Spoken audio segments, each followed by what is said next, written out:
So, a new report out of Retail Dive talks about how Nike is warming back up to wholesale.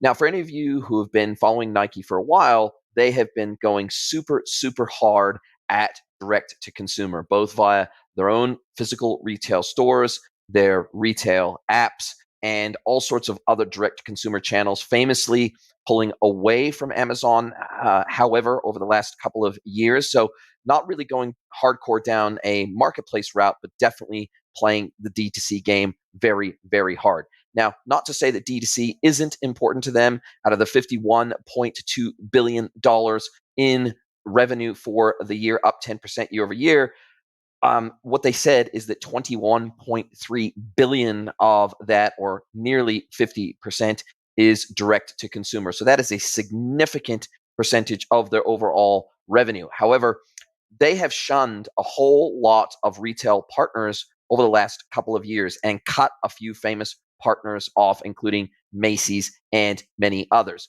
Now, what they're saying is that Nike themselves are saying this isn't really a shift of our strategy. However, analysts have pointed out that one of the reasons why they believe Nike has gone back and re-embraced wholesale is a few reasons. One is that they have ended up with the end of the year with a whole lot of inventory that they cannot move direct to consumer. So they have to increase their distribution.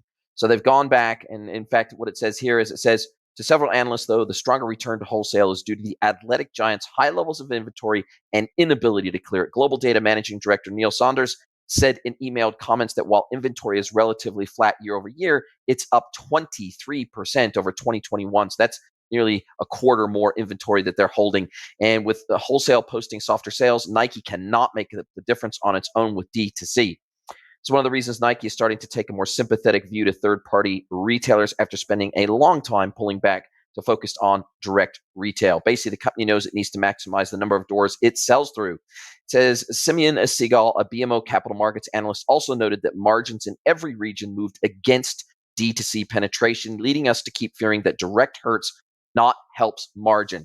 And this is something that when I'm working with wholesalers, manufacturers, distributors for B2B e-commerce, and when they come to me and they're looking at implementing e-commerce for the very first time and they say, hey, we'd love to do D2C because it's got better margins, I would say it depends. It doesn't always work out that way. And I would recommend for major manufacturers, wholesalers, and distributors that they start out with B2B e-commerce as a business model that they know and understand and can execute successfully on before they make an attempt to go D2C. It's going to be very interesting to see how this plays out for Nike. I know for me personally, I've tried to buy Nike shoes, for example, direct to consumer through their online stores in a couple of different regions in the world.